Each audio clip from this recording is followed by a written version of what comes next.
کتونکو دا مهال زما سره جماعت اسلامي یو هم غړی محمد جسیم عمرزی موجود دی. د هغوی سره به خبرې اترې کوو چې د ایران دغه واقعه راغله بیا په دې ملک دننه هر سړی وایي احتجاج زموږ خښ دی، خو آیا دا پرتشدد احتجاجونه دی خلکو خښ دی، انتشار را پیدا کول دي، دې ته دوی په کم نظر باندې ګوري او بل د افغانستان دغه مسلې ته څنګه ګوري چې دې وخت کې انډیا اسرائیل مسلسل لګیا دي. څه به وایې لطف خان وروره، نن سبا چې مسلمانانو ته کوم مشکل مخامخ دی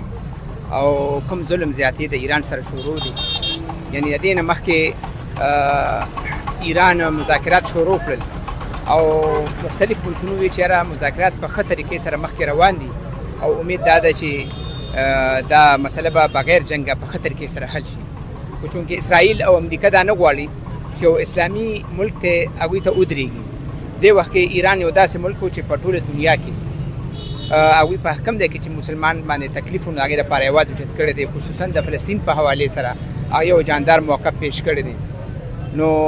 هغوی په دوکه کې امریکا او اسرائیل په ایران باندې حمله وکړه او د هغې چې کوم سپریم کمانډر آیت الله خمینی هغه شهید کو، ورسره چې کوم دی تقریبا 40 کسان هم شهیدان شو. خو ایران چې کوم د حوصلې مظاهره اوسه پورې وکړه او کوم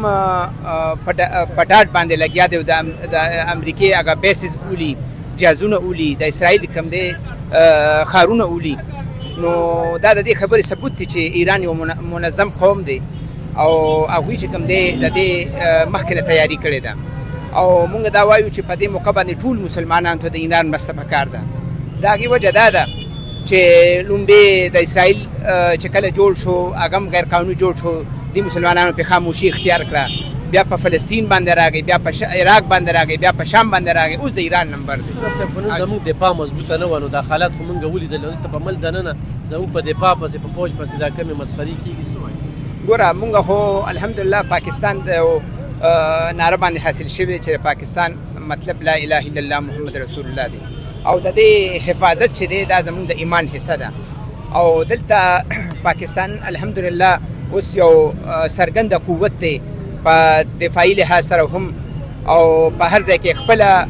مطلب دا چې دا خبره خولې ده چې موږ د دې وطن دفاع هم کولی شو، موږ د دشمن له ماتې هم ورکولی شو او تېر شوې شپږ میاشتې مخکې چې کوم د انډیا سره کوم زموږ جنګ راغی نو د پاکستان فوج ډېر په بهادرۍ سره د هغې جواب ورکړه او د انډیا هغه چې کوم هغې په اربونو ډالره په هغې په خپل حفاظت باندې لګولي او دفاعي نظام باندې هغه ولې تس نس کړه. انشاءالله موږ دا امید لرو چې پاکستان به په هر میدان کې چې کوم دی مخکې وي، د هغې فوج زموږ فوج دی، د هغوی دا زموږ د ایمان حصه ده. انشاءالله موږ به هغوی سره په هر موړ باندې امداد کوو. زه دې وخت کې د پاکستان د وزیر اعظم نه او د صدر نه او د ټول مشرانو دا مطالبه کوم چې د ایران سره کلکه مرسته وکړي شي، ځکه ایران زموږ ګاونډي ملک هم دی، زموږ مسلمان رور هم دی. نن په هغې باندې سخته ده که هغوی سره موږ ونه درېدو سبا بیا زموږ باندې پلانینګ هم دا چې پاکستان اصل کې د هغوی هدف دی. صدر صاحب دې وخت یا ترکي ولاړ دی یا پاکستان ولاړ دی، نور ملکونو خو اډې ورکړي دي خو واضحه راغله، خو دلته کې به راشو اغیار لګیا دي لکه په باګرام ایربیس باندې کوم حمله وشو نهایي کې د اسرائیل او د انډیا دغه وروتکان دي. ته څنګه ګورې؟ موږ دا وایو چې یاره چونکې افغانستان زموږ یو اسلامي برادر ملک دی او په 40-50 کاله چې څونه هلته کوم جنګ تېر شو په هغې کې موږ د افغانانو له مطلب اډیم مطلب کورونه هم ورکړي وو، خپل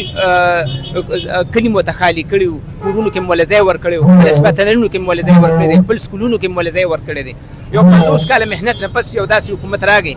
چې هغه د امریکې د شکست په ریزلټ کې راغی. موږ دا وایو چې دې وخت کې پکار دی چې موږ